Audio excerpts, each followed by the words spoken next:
Hijrah membawa rahmat. Hijrah membawa rahmat. Perhati dan fikirkan. Hijrah bererti perpindahan daripada satu tempat ke satu tempat yang lain, atau daripada satu keadaan kepada keadaan yang lebih baik. Daripada malas kepada rajin. Rajin.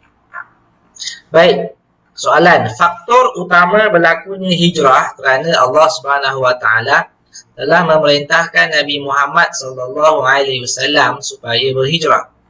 Hijrah bermaksud perpindahan Nabi Muhammad SAW dan umat Islam dari Mekah ke Madinah. Apakah hikmah di sebalik peristiwa hijrah ini? Apakah hikmah kebaikan di sebalik peristiwa hijrah ini? Baik, agama Islam semakin berkembang di bumi Mekah. Semakin banyak orang memeluk Islam kerana tertarik dengan keindahan ajaran Islam. Situasi ini mengakibatkan musyrikin Mekah menggunakan kekerasan bagi menyekat dakwah Islam. Umat Islam menerima ancaman dan siksaan sehingga ada dalam kalangan mereka dibunuh dengan kejamnya. Mereka juga dipulaukan serta menerima cacian, penghinaan dan dilemparkan fitnah.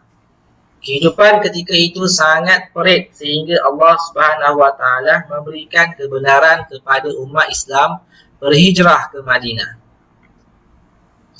Pelawaan penduduk Madinah juga menjadi satu daripada faktor Nabi Muhammad SAW memilih Madinah sebagai tempat hijrah. Para sahabat berhijrah ke Madinah secara berperingkat dan secara rahsia agar tidak diketahui oleh musyrikin Makkah. Peristiwa hijrah Nabi Muhammad SAW ke Madinah. Nabi Muhammad SAW berhijrah setelah mendapat perintah Allah Subhanahu Wa Taala melalui malaikat Jibril. Baginda pergi menemui Abu Bakar radhiyallahu anhu. Perancangan rapi serta tersusun diatur bersama-sama. Individu yang terlibat Abdullah bin Uraiqid, seorang musyrik. Tugas Abdullah bin Uraiqid diupah menjadi penunjuk jalan. Jalan yang dipilih untuk ke Madinah ialah jalan yang jauh dan mencabar yang jarang dilalui kebanyakan orang ramai. Tujuan mengaburi pihak musuh dan mengelak daripada dijejaki mereka. Individu yang kedua ialah Abdullah bin Abi Bakar. Ditugaskan memberikan maklumat berkaitan dengan pergerakan musuh kepada Nabi Muhammad SAW ketika baginda di Gua Thur.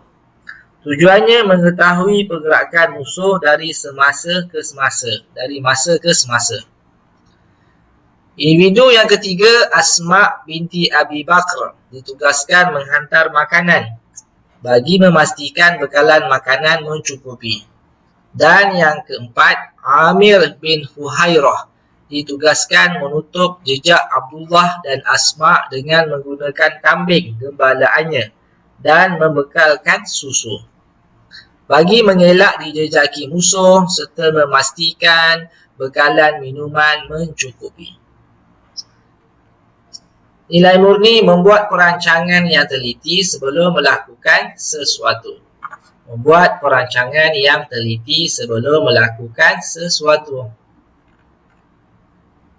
Nabi Muhammad SAW meminta Ali bin Abi Talib radhiyallahu anhu tidur di katil baginda dan menggunakan burdah baginda.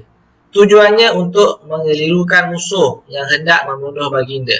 Dengan izin Allah SWT, baginda dapat melepaskan diri daripada kepungan tersebut.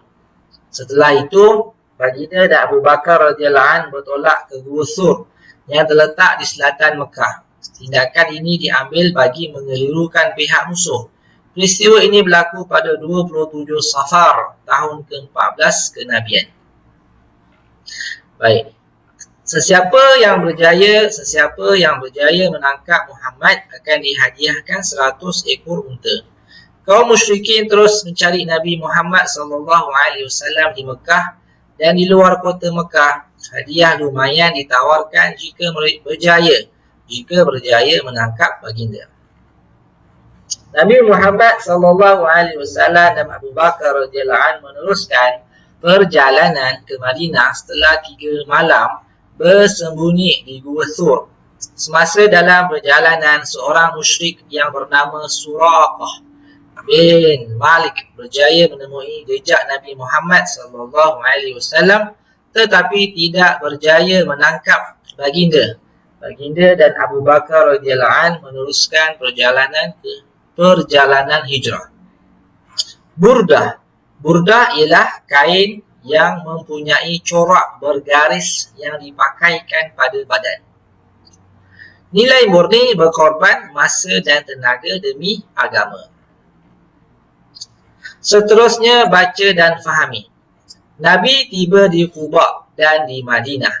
Setelah melalui perjalanan yang panjang dan mencabar, akhirnya Nabi Muhammad SAW dan Abu Bakar radhiyallahu anhu tiba di Quba. Di Quba, baginda membina masjid pertama dalam sejarah Islam. Masjid ini dinamakan Masjid Quba. Pada 12 Rabiul Awal tahun ke-14 kenabian, Nabi Muhammad SAW dan Abu Bakar radhiyallahu anhu tiba di Madinah. Ketibaan Nabi Muhammad SAW disambut dengan penuh kegembiraan oleh para sahabat dan penduduk Madinah. Semasa di Madinah, baginda telah mempersaudarakan kaum Muhajirin dan Ansar serta membina masjid. Kini masjid ini dikenali sebagai Masjid An-Nabawi. Negara Madinah menjadi aman dan makmur di bawah pemerintahan Nabi Muhammad SAW. Kepentingan peristiwa hijrah. Umat Islam hidup bersatu padu dan bebas mengamalkan ajaran Islam. Rakyat Madinah berbilang bangsa dan agama hidup aman damai. Dakwah dapat disebarkan secara meluas. Negara Madinah menjadi maju dan digeruni musuh, membuktikan kebijaksanaan Nabi Muhammad SAW mengatur strategi berdakwah. Fikir dan hayati i'tibar peristiwa hijrah. Assalamualaikum warahmatullahi wabarakatuh. Sahabatku Maria, saya ingin berkongsi maklumat dengan kamu tentang i'tibar daripada peristiwa hijrah ini. Peristiwa hijrah Nabi Muhammad SAW ke Madinah. Antaranya termasuklah kita hendaklah mencontohi Nabi Muhammad SAW dan para sahabat. Melakukan sesuatu pekerjaan dengan bersungguh-sungguh, membuat perancangan yang teliti sebelum melakukan sesuatu, tenang dan tabah menghadapi cabaran, menjadi sahabat yang menghormati dan saling membantu, sanggup berkorban masa dan tenaga demi mencapai keridhaan Allah Subhanahu wa taala, berusaha memperbaiki diri atau keadaan kepada yang lebih baik. Sahabatku, semoga kita menjadikan Rasulullah SAW sebagai contoh teladan. Sekian, semoga kita berjumpa lagi. Wassalam. Info. Dalam peristiwa hijrah, Nabi Muhammad SAW menunjukkan sikap taat dan patuh kepada perintah Allah Subhanahu wa taala yang mesti kita contohi dalam kehidupan.